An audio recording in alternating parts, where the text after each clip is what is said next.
Going on. So if you're Damian Lillard, do you stay in Portland? Do you want to get out? Do you want to be Ernie Banks and let's play two and be a great player who just couldn't get any real postseason success? I mean, it's a different day and time. Dame Dollar will do what's best for him, hopefully.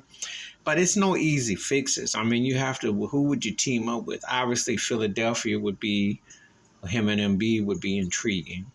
If he came to Miami, Jimmy Butler and it would be interesting.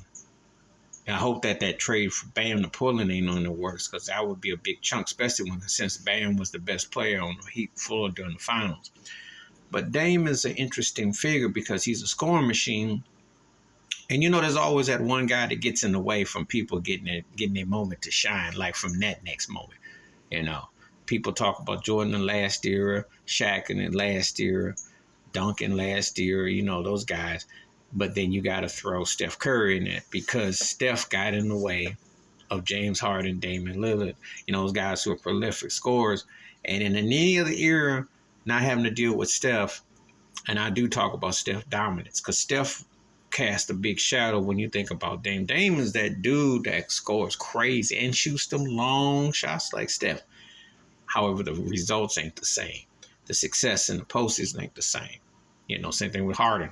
But I'm just saying it. But Damian Lillard is one of those guys that, he was picked as one of the 75 greatest players. You can debate that if you want to. But his scoring and his productivity speaks for itself. And he's hit some big shots.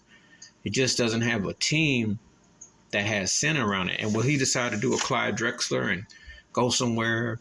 He cemented his legacy in Portland. They're going to have a statue and retired jersey and all that.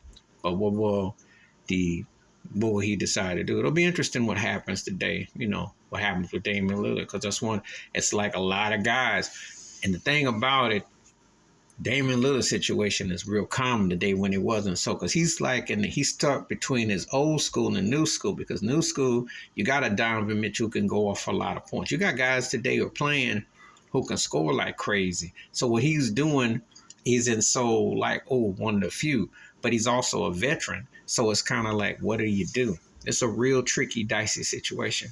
Portland can decide to go young, but it's like pretty much, are you throwing in the towel on the chance that y'all not going to really be prosperous in what y'all going to do? So they got some real big decisions to make. But Damian Lillard will be somebody to keep an eye on what happens. And so, looking to seeing where that goes, because this guy is a scoring machine. It's just that, does that equate to a next level winning championships? Does that equate to want to be on the team that can contend? That is the thing. And I don't think Portland is anywhere near close to it. Because at best, right now, they're a third-tier team in a West that's already kind of mediocre, pretty mediocre from 4 on down, if you think about it. Please like, subscribe with thoughts, comments, and I do respond. Thank you. Wash your hands. Keep your mind clear. Watch out for another. Share the video if you want to, and I'm out.